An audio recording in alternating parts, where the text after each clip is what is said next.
Good morning, neighbors. I'm so glad you stopped by today. If you're returning to my channel, I welcome you back. And if you're new to my channel, go ahead and subscribe and give me a thumbs up.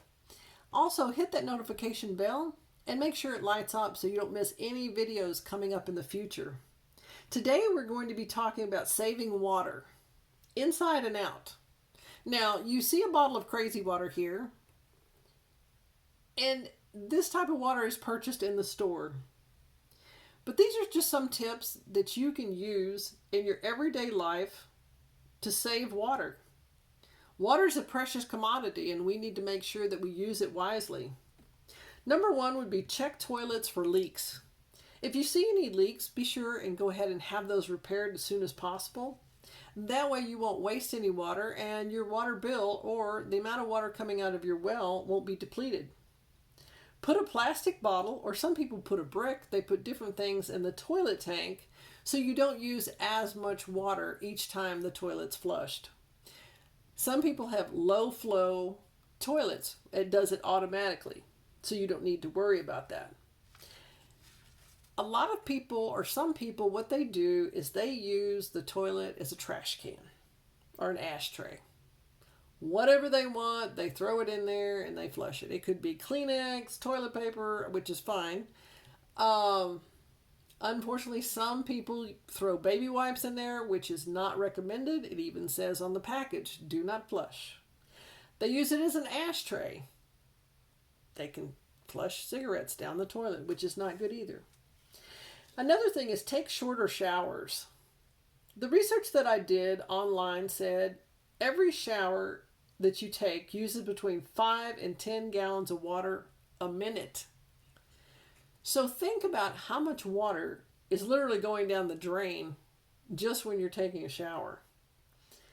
Some people say take a bath. That way you know exactly how much water that you're using, and you don't have to, you reduce the consumption of water. Install water-saving shower heads.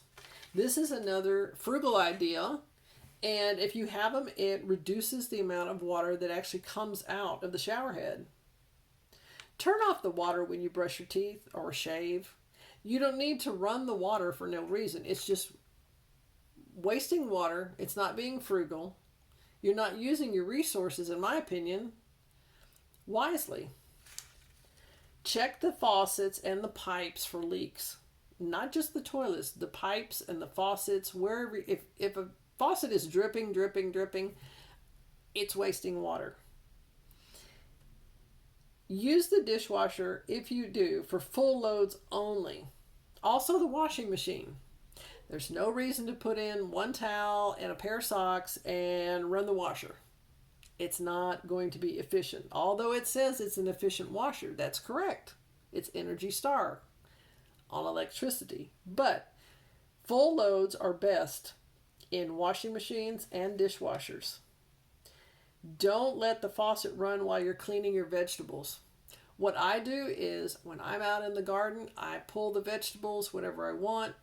I go over, I have a hose, I rinse them all the dirt off that I possibly can. And then if I need to rinse it off one more time, I use very little water inside the house. Keep a bottle of drinking water in your fridge. As you see here, I have a bottle of drinking water. It's crazy water number 2, but I also refill this bottle and wash it out and use it over and over. It's a good recycling method. Wash your dishes by hand and don't leave the water running when you rinse. I have tested this out, and I can actually wash dishes of a normal load in my sink with 1 gallon of water. Now, that's washing and rinsing. So half a gallon to wash, not letting the water run at all, heating the water up in a kettle or a pot, wherever it might be, and then putting the dishes on the other side to rinse, rinsing them off, and letting them dry or hand dry them. It works. I've done it before at 1 gallon. Water the lawn if you have one, only when needed. People at times will let their sprinklers be on automatic It'll be raining outside in my friend's neighborhood and the sprinklers are going off. And there's no reason for that. It could be freezing and the sprinklers are going off, and definitely that doesn't need to be watered. It's a waste of water, and it's been shown not to water your yard every day. It needs to rest and dry out a little bit. Deep soak your lawn. So water deeply, and then it allows the roots to go find water and grow deeper and stronger. Water according to guidelines in your area. You may live in a very dry, hot area and you need to water more. You may be in a water shortage, so you need to conserve water. Just be mindful of your water bill or how much water is coming out of your well. Don't water the sidewalks or the street. Check your sprinklers if you have them.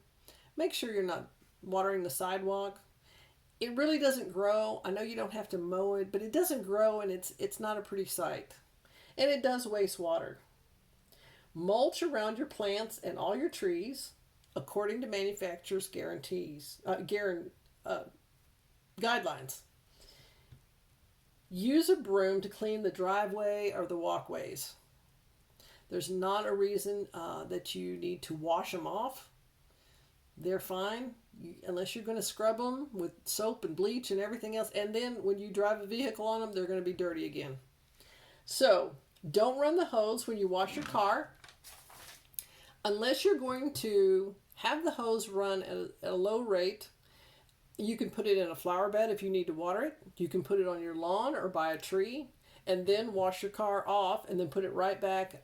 And that way you're not wasting the water. Well, neighbors, I'm so glad you stopped by. Again, if you will go ahead and give me a thumbs up on this video, subscribe, share with your friends. Also, in the comments below, let me know how you conserve water. In your area, are there water restrictions? Are there water shortages? Do you live by a lake? Is there a lot of water? Do you have a deep well on your homestead? Well, I'm so glad you stopped by, and I hope to see you soon.